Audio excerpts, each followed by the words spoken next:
children. But dumping billions of dollars at schools that are failing isn't the way to do it. How do you fix education? Well, first of all, we start to fix our families. James Madison's mother taught him to read and write. John Quincy Adams was homeschooled until the age of 9. You think these guys? What about this guy? Abraham Lincoln. He was homeschooled. His mother taught him to read. His mother, from borrowed books. The story goes that Thomas Edison, his teachers thought he was feeble-minded, unteachable. He was kicked out of school. Mom taught Edison, the light bulb guy, how to do it at home. It makes no sense to teach the way we've been teaching over the last 100 years, especially since the technology that we have. Our founders and many others proved that you don't need money to get a great education. You need a desire. You need a good book.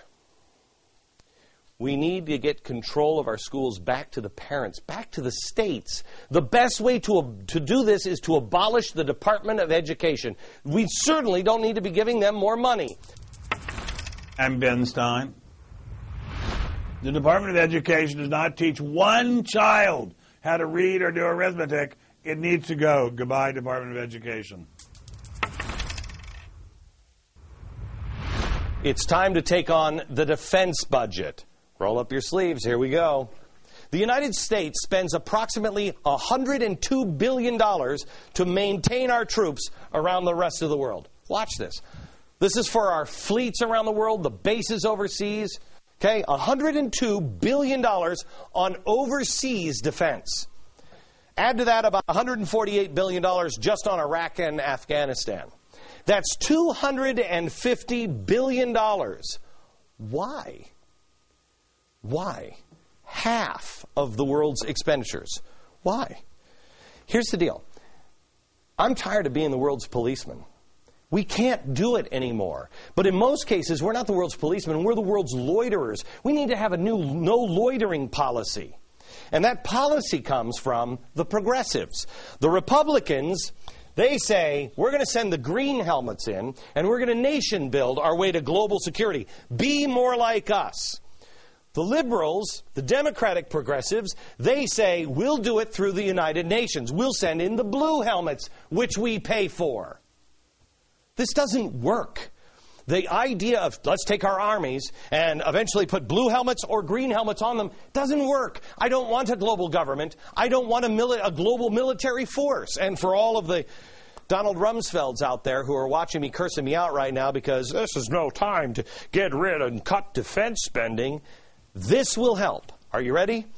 This is the world's spending. This is how much, this is who accounts for all of the military spending in the world. Here it is. There's South Asia, Africa. This part is Russia right here. Here's the Middle East, East Asia. Here's China. This is all Europe. Here's America. Almost half of every dollar spent on all military expenditures in the entire globe, we spend 47% of it.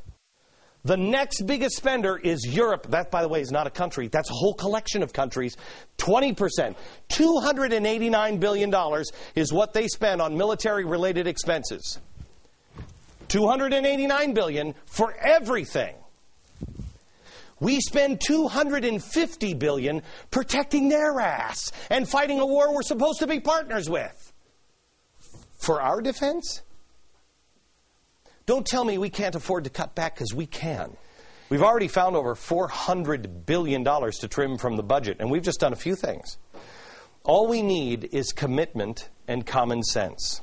But we also need an understanding. We need to have a real dialogue with Americans. I vote for the plan. Do you? Next, what Glenn says is particularly bankrupting America. Big labor's unfunded pension plans are bankrupting America. The next chapter in the fundamental transformation of our economy starts right now. See if this makes any sense to you. California fireman. Big fat guy. He retires at the age of 50. He's making $125,000 a year. He'll retire with a pension approximately $94,000 a year. 50. Now, how many people does it take underneath him to pay for that pension? 19.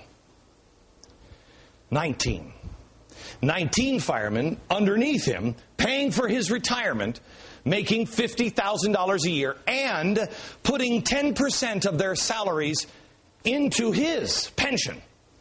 All of them have to take 10% and pay it here. Well, that's not happening in a lot of cities. Highest we found was 8%. Some are 6%. Some are 4%. Most are 0. You pay it all. So the unions have convinced the firefighters that this was sustainable. And the politicians helped them. Now, when these 19 firefighters retire to pay their pensions, how many? Only 352 firefighters making $50,000 a year and putting 10% of their salaries into pension to pay for 1 year of each of those firefighter pensions. Man, I think your small town will never, ever, they'll be there with water and a match.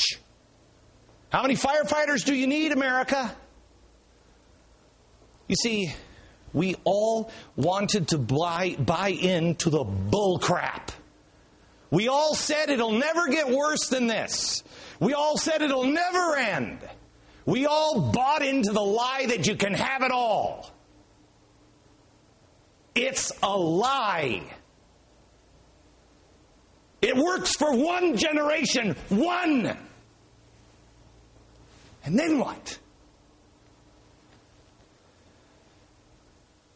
These people who have risked their lives get screwed, and they blame it on you and me. It is the union. It are the criminal union bosses, along with politicians, that they don't care anything about you or the Constitution or the Republic or your city. They don't care. Let's look at these cities. These are the cities that are cutting teachers off and cops, and they need help from the federal government.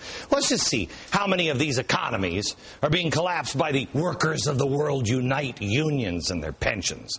In Oakland, they laid off 80 cops right after the riots because public pension deals made during the boom times, well, we can't afford them anymore. Check.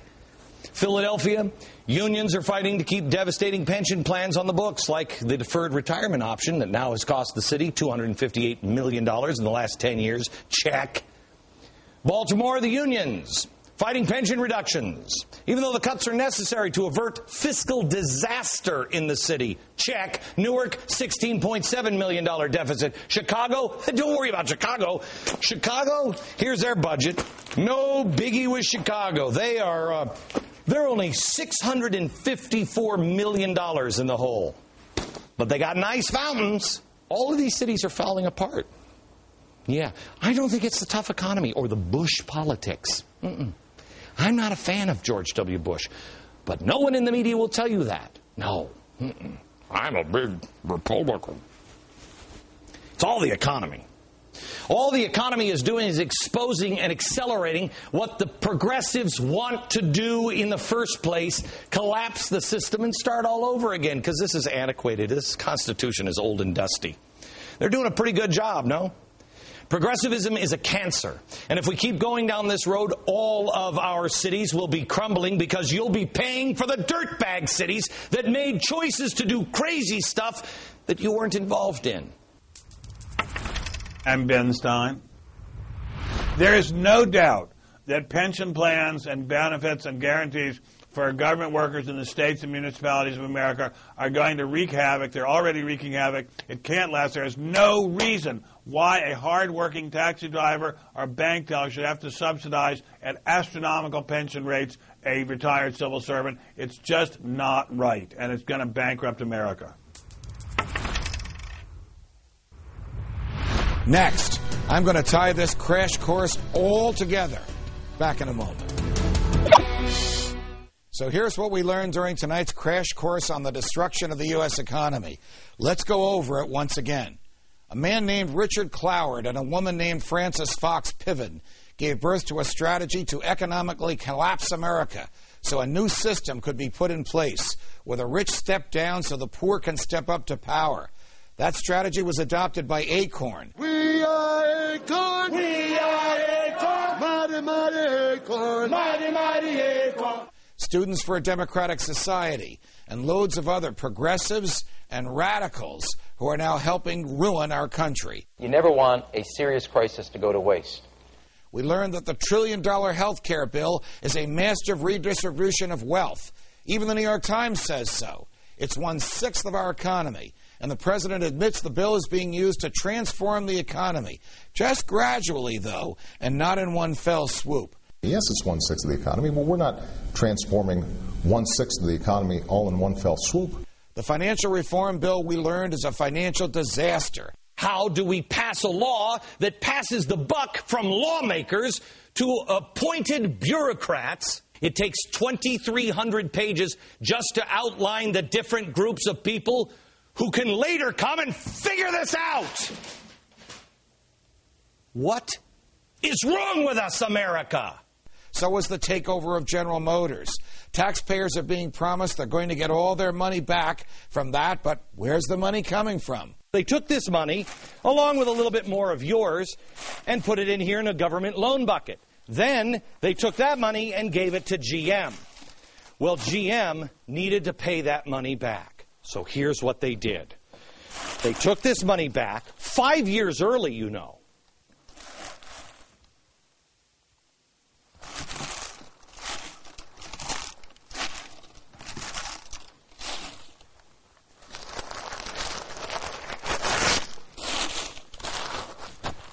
That's how they paid you back. That's it. You feeling paid back?